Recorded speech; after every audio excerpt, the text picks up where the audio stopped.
अरे वा हिमानी, काय बनवते तू? सँडविच. आज कशाबद्दल सँडविच? आज आहे आमचा सोमवार, उपवास आहे, म्हणून मी बनवलेली आहे मस्त पैकी भगर. हे बघा,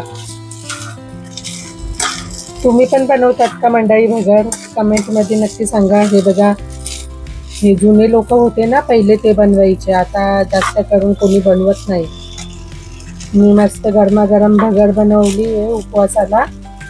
आणि इकडे हिमानी बनवते त्यांना खाण्यासाठी सँडविच. चीज किसते वरतून, गरमागरम सँडविच. त्याच्यासाठी एवढ्या भाज्या पण कापलेल्या आहे.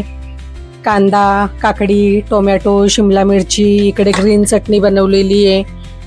हे बघा किती छान कलर आहे ग्रीन चटणीचा. आता खाण्यासाठी घेते हिमानी चटणी. तर बघा मंडळी कशी आहे उपवासाची गरमागरम भगर. आणि हा आहे चीज सँडविच, चीज टोस्ट सँडविच. तर कसा आहे मंडळी, या तुम्ही पण खायला.